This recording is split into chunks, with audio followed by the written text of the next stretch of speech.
Sud FM. Il est minuit.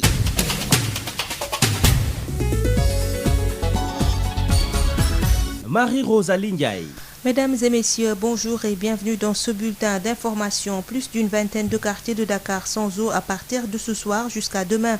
dans la journée avec un retour progressif à la normale. Un engin des travaux du BRT a heurté et perforé un grand tuyau de la SDE au niveau de Liberté 6. Le point avec Ndiaye Diop, chargé de la communication à la CNO. Il est joint par Adam Ndion. Nous connaissons des perturbations présentement au niveau de plusieurs quartiers de Dakar. Il y en a au moins plus d'une vingtaine de quartiers allant de Sacré-Cœur 3, Liberté, Mermoz, Sotrat, Kergorgi, Almadi, Mamel, Fan, Université, Point E et même jusqu'à l'hôpital principal. Ces perturbations sont causées par un engin qui effectue des travaux dans le cadre du chantier du BRT, le bus rapide de transit sur un chantier. Et malheureusement, cet engin a perforé une grosse conduite, le conduite principal qui alimente un bon nombre de quartiers qui sont situés dans les zones des Mermoz, des Almadies, de Liberté, Sicap. Entre autres, plus d'une vingtaine de quartiers sont présentement impactés par des manques d'eau et par des difficultés dans l'alimentation en eau potable qui peuvent aller selon la proximité, donc la conduite de pression à un manque d'eau total. Les travaux de réparation vont bientôt démarrer puisque l'incident vient d'avoir lieu et nous pensons qu'au cours de la nuit et avant demain matin, nous aurons à terminer les travaux de réparation pour la remise en service et le retour à la normale va suivre de manière progressive au niveau de ces quartiers. Nous nous excusons auprès des populations pour ces désagréments qui sont indépendants de notre volonté, puisque c'est un engin qui effectue des travaux au niveau du rond-point Liberté 6 sur un chantier du BRT qui a donc heurté et perforé une conduite principale qui est à l'origine de ces perturbations. Élection locale 2022, la Fédération départementale de Dakar de Bokk Gis Gis propose leur leader Pape Diop comme candidat de l'opposition à la mairie de Dakar. Une décision prise à l'occasion de l'Assemblée générale organisée ce jeudi après-midi au siège de son parti. Un choix justifié par l'expérience et le consensus autour de la personne de Pape Diop. Des concertations sont prévues avec l'opposition pour la faisabilité du choix porté sur l'ex-maire de Dakar, Moussa Diakhaté, le porte-parole de Bokk Gis Gis avec Adam Ndion. Nous venons de démarrer une assemblée générale constituant la reprise des activités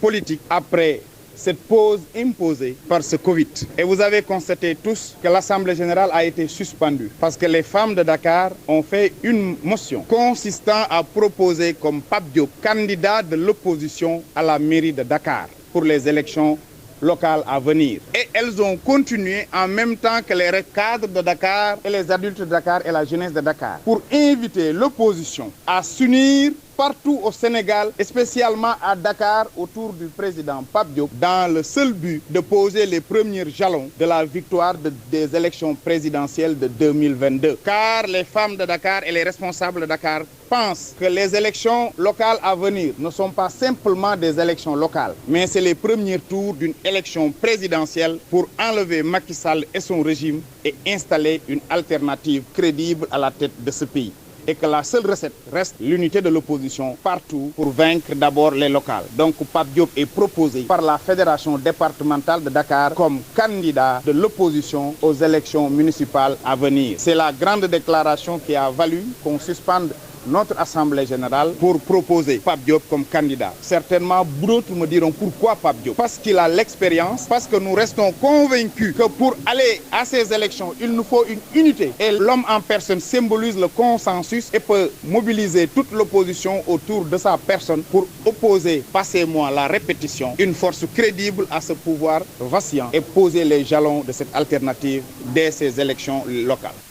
Grève des commerçants, tailleurs et travailleurs établis au marché central de Mbour ce jeudi. Ils ont fermé boutique pour s'insurger contre la situation qui prévaut sur le marché. Il s'agit entre autres de l'insalubrité, l'insécurité et l'accès difficile à cause des occupations anarchiques. Les manifestants demandent aux autorités le déguerpissement des occupations anarchiques des lampadaires pour l'éclairage public. Ils ont menacé dans la même veine de ne plus payer la taxe municipale à partir de ce jeudi jusqu'à obtenir gain de cause. Marie Rosalie Ndiaye. mbokk yi dal leen nag jàmm ci tinkim xibaar yi ñu doore kaak xibaar bi bawoo ci waa SDE ne ñu lu ëpp ñaar fukk ci ay koñ fii ci Ndakaaru dinañu ñàkk ndox dalee ko ci guddi si ba suba la ko waral nag ab engin bokk ci la ñu doon liggéeyee li nga xam ne moo di BRT bi moo yàq benn tuyau kañ ciy teewlu di Ndiaye Diop chargé de communication bu Sen'Eau ak Adama Ndione. waaw fi ñu ak yéen ndox mi ngi tàmbalee ñàkk ci quartier yu bari nekk fii ci Ndakaaru tàmbalee ko Sacré-Cœur Liberté Mermoz Almadies Mamelles Ngor Yoff Jàmmalaay Djily Mbaye Fann Hock Université ba Point E lu ëpp ñaar ci quartier Sotrac Mermoz ak Keur Gorgui yooyu yëpp ci lañ bokk ak Amitié ak Baobab li ko waral nag mooy dafa am benn engin boo xam ne doon liggéey chantier BRT muy bus rapide transit yi moom moo daal di bët bu mag a mag boo xam ne ni moo jaar ci boori rond point Liberté 6 bi di jox ndox quartier yi yëpp ma lim ëpp ñaar fukk ba tax na ñu ak yéen ñoom dinañu sumuran ci am ndox fi mu ne nii ñenn ñi dina wàññeeku waaye ñenn ñi moom duñu am dara ci wàllu ndox liggéey bi nag koy door fi mu nekk nii te am nañu yaakaar ne incha allah balaa bët set dina noo noppi liggéey bi ngir delloowaat ndox mi ci conduite yi ngir ñi nga xamante ni ñoo am ay jafe-jafe fi mu nekk nii ndax loolu am ci rond point Liberté bi ñu mën leen a joxaat ndox seen robinet di ci jéggalu nag bu baax a baax ndax nekk na loo xamante ni mën nañu ne ndogal la nekkul ci suñu coobare taxaw nañu ngir gaawal liggéey ci ngir dellu siwaat ndox mi ci robinet yi ni mu gën a gaaw.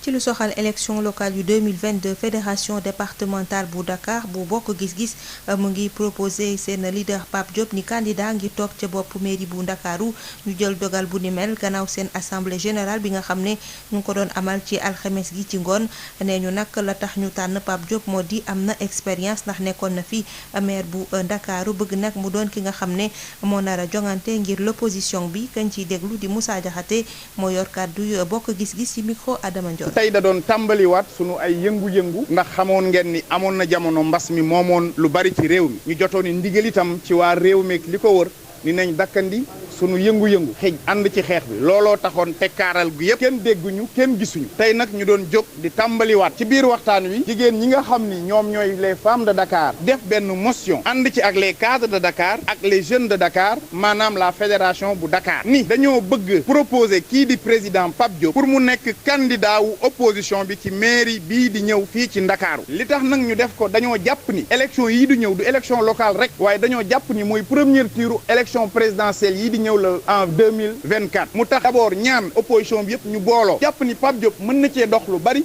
ndax ku bëri jàmm ak ñëpp la ku am jàmm ak ñëpp la ba bañ na ko permanence bii di permanence bokk gis da koo ubbil opposition bi ak képp koo xam ne ni réew mi ñor na la ñu jàpp ni kon woow mën naa dox diggante boobu nekk candidat wu Dakar ci élection yi waaye ci kaw itam opposition bi yëpp ànd booloo ñu def ab say su ko defee commencé jëlee ñii fi ne nga xam ne nii dégg naa ñu ngay ruumandaat ab 3e mandat kon daal lii la mooy moo taxoon ñu dakk léegi réunion bi ñu doon def ne nañ génn jébbal ko taskatu xibaar yi ni Pape Diop ancien maire de Dakar président de Bokk Gis Gis moom la waa fédération départementale bu Bokk Gis Gis bu Dakar proposé comme candidat de l'opposition à la mairie de Dakar pour élection locale yii di ñëw. ca Mbour ay commerçant tailleur ak liggéeykat yu nekk ca marché central ba ñu amal ab grève ñoom nag bokk na ci lu ñuy jàmbat ci jamono ji salte gi am ca marché bi ñàkk kaaraange ak it ni ñuy def maanaam jafe-jafe yi nga xam ne moom la ñu jànkonteel ngir yegg ca boobile marché ñuy laaj nag kilifa yi nga xam ne ñoom la ñu dénk li nga xam ne moo soxal marché bi ñu dàkk bépp occupation anarchique ba maanaam bépp toogaay boo xam ne jaaduwul maana ca marché beeg lu ko wër ñu leen di dànkaafu nag ne bu ñu indiwul saafara ci seen jafe-jafe dootuñu fay li nga xam ne moo di taxe municipale bi te lu ni mel dinañu ko door ci alxames bi ba jëmmi jamono fekk ñoo am li nga xam ne moom la ñu bëgg ci saafara fii li moo nekkoon xibaar yi ma leen di jaajëfal bàyyi leen nag suñuy ustaas ci seen émission Al Bidaaya